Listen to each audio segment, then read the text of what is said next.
Hi, I'm Juniper Lovato, and today I'm going to be talking about our paper on limits of individual consent and models of distributed consent in online social networks.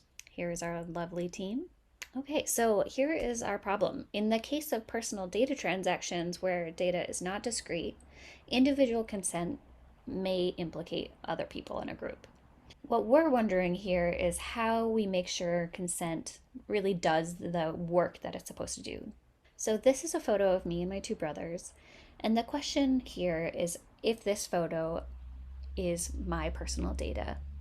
And further, am I justified into entering into a data transaction with this photo using my individual consent? The problem here, and in cases like this with personal data transactions, where data is not discrete, is that individual consent may implicate others in this group. And so in our project, what we ask is if it's even possible for consent to do this really heavy normative lifting that it's supposed to do in this context. Here we model two examples of what we call distributed consent. This is consent that is conditional on that of your network neighbors. And we'll be implementing distributed consent on social media networks and see if new security settings can help limit the observability of the group. So currently there are two kinds of governing structures that help to protect personal data transactions. The first is the individual consent paradigm, and this is the one that we'll be primarily concerned with here. And the second is a regulatory framework. So this is something like GDPR, which is governed by a legislative body. In the individual consent paradigm, we consider users or individuals to be owners of the data that's shared on the platform, and their consent is sufficient for personal data transactions to be justified. And consent is a really important tool. It does a lot of normative work, and it kind of has this moral magic where it sort of transforms impermissible acts into permissible ones. So, in activities like surgery or sexual activities, consent is incredibly key to allow individuals to put their autonomy in a vulnerable situation with the knowledge that it has very strict constraints. In our project, we're concerned whether informed consent is really the right regulatory paradigm to protect autonomy in instances of data transactions. So let's look at what characterizes legitimate consent. So, according to Fadem and Beecham, there are four criteria for legitimate consent. The first being that the subject has sufficient and accurate information, meaning that they really clearly understand the nature of the agreement. The second, that the agreement is being entered into without any type of coercion. The third being that the agreement is entered into knowingly and intentionally. And lastly, that the agreement authorizes a very specific course of action. And so, what we do is bring this into terms of the online data transaction and investigate whether or not these criteria for consent hold up. And we found a few issues. The first being that terms of service really do task non experts to consent to something that they do not fully understand, which takes advantage of an asymmetry in technical and legal knowledge. The second issue being that it's hard to just opt out. Online platforms are an incredibly important social ecology where people go to form personhood, to maintain relationships, and to build networked counterpublics. Yet there's really little to no power to negotiate terms of service with these companies. They really present their terms as a take it or leave it option. The third issue is that the volume of consent requests has led to user fatigue, where a user has become sort of habituated to agree to all requests that come their way, and this delegitimizes the premise that each act of consent is a user's autonomous judgment. And the final issue is that the service agreements are just so broad and flexible for the data processor that it makes it really difficult to track the data lifecycle on behalf of the consumer and hold them accountable for misuse. So there isn't a very clear course of action. The bigger issue here is that data is leaky. It moves around easily and quickly, and it's not discrete. Information that you share on social media may implicate many other people who were not involved in the act of consenting to the platform's terms of service. Yet that platform has authorized you to share data that may implicate them. Okay, so let's go back to our opening question. If I share a family photo or say something even more sensitive like my genetic data publicly, did the act of consent really make that permissible? Well, maybe not. So, if our data is not discrete and is distributed, perhaps our consent should be distributed as well. A fundamental assumption for individual consent is that the user has power over their personal data and can trade away their privacy in exchange for using an online service. But these data may not be wholly the individual's, so it might not be appropriate for them to act alone in controlling the flow of these data. And this is in part because in social networks, there are special properties at a metascale like homophily, which gives processors a lot of information and predictive power. This is particularly important with instances of inferred personal data in shadow networks. And this is where processors build kind of dossiers or profiles of someone who may not be on the network. And according to Bagro et al., almost 95% of a person's online profile can be inferred and estimated just by using social ties of that individual alone. And this really allows a platform to gain access to your personal information that has implicated contacts who didn't consent to share this information on or may not even be on the platform. We built out a model of what distributed consent may look like on a platform like Facebook. And so here we are kind of inventing a new security setting.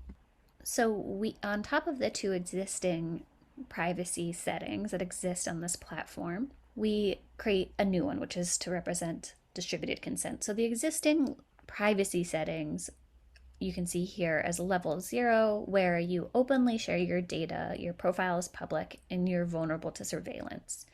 Level 1 is where you share your data with only your network neighbors, where your profile is not public. And the new level that we've proposed is where you share data with your neighbors whose privacy level is set to at least 1. Okay, so what we did is we took a social network and randomly assigned security levels constraining the data flow. So level 0 again shares data with all neighbors and can be compromised. Level 1 shares data with all neighbors but cannot be compromised. And level 2 shares data only with level 1 neighbors and cannot be compromised. And compromised accounts can kind of happen in several ways, and I'll just give you a few examples. So what we did is we sort of compromise a small fraction of accounts, say 1%, and the compromise accounts can either kind of be like directly observed, so this is something like spyware. Neighbors can share data with compromised accounts, and you can be indirectly observed, like something like web scraping. And second neighbors of compromised accounts can share data with indirectly observed accounts, can also be indirectly observed. So this is more kind of like that inference example. Now you can see the protected network in this cartoon of the model. What we're going to be doing in this model is to see how adoption of distributed consent helps protect people against surveillance. So let's dive into the results a little bit further. We'll look at the impact of distributed consent based on attack size. And this first result that we're going to be looking at is a big attack on the network model. So there are lots of observed nodes here. And for this model, we used the anonymized Facebook 100 dataset. And these data are anonymized with all metadata removed. Really simply here, we're just using it to capture the density and heterogeneity of real online network platforms. Here you can see that the horizontal axis is the adoption of distributed consent, and the vertical axis is the fraction of observed individuals. And so that's the figure furthest to the left. The figure in the middle is the largest unobserved component, and the figure to the right is the fraction of observed people with security option 1. And the takeaway here is that with low levels of adoption, about 1 in 5 of the new privacy setting, that distributed consent can create a protected subnetwork and help protect you from your friends and from your friends' friends. Okay, so let's move on to a weaker attack. So this here is a medium-sized attack. Again, we reproduce the results that you saw before, but now we're using populations with different tastes for privacy, and this is a medium-sized attack on a single platform. The results on the top row of this figure match the top row of the figure you saw on the previous slide, but are shown as a function of the nodes with a taste for privacy. So these people have security levels greater than 0. We then change the fraction of the population with a taste for privacy from 33%, which is in the top row, to 66%, which is in the bottom row. Qualitatively, these results are very similar, but the key sort of quantity that drives the macroscopic effect of the distributed consent is not really the total adoption, but it's relative adoption within individuals that cannot be directly observed. So the takeaway here is that against weaker attacks where there are less compromised accounts, distributed consent does this kind of interesting thing where it creates a kind of herd privacy effect where users with low security settings can actually be protected by their network neighbors. And this herd privacy thing is kind of cool. And what you can kind of take away from this is that you're really only as protected as the least protected user around you. And if that's you, you benefit from herd privacy and are protected by your friends. But one of the next problems that we're going to talk about is that platforms don't really live in isolation. So distributed consent alone cannot protect you if your security settings are not coordinated across platforms. So the next model that we're going to look at is coordinated consent across platforms. And what we find here is really that users who are participating in multiple platforms are really only as secure as their weakest security settings. And this really revealed a large multi-layer dependency and systems level problem that will, I think, need to consider harms and losses of autonomy at many scales. So let's talk a little bit about those results. So in this model, we introduce what we're calling a consent passport, where users assure that their security settings match on all platforms, and then all the other users are random. Again, we use the anonymized Facebook 100 data set, and here we now create a multi-layered network by doubling the original data, mimicking a two-platform ecosystem. And we use the same parameters as in the last model. And we assume that for each platform, only 1/3 of accounts have changed their default settings to options 1 or 2. So here on the vertical axis, you can see that we're measuring the largest unobserved the component, and these figures on the horizontal axis vary the adoption rate of distributed consent. And within that subset of the population, we vary the adoption of the consent passport, and these are the different panels that sort of have increasing coordination across platforms. In the resulting systems, we measure the relative size of the largest unobserved component, and randomly protecting users on a single platform does not protect anyone if spyware can jump sort of across network layers. But distributed consent coordinated across platforms through a consent passport can restore our ability to create an unobserved component within the multi-layer ecosystem. But really the takeaway here, which I think is an interesting one, is that multiple platforms users are really only as secure as their weakest settings. So in a modest form, what we have found is distributed consent could allow for concerned users who have a taste for privacy to protect themselves with some effort without fully leaving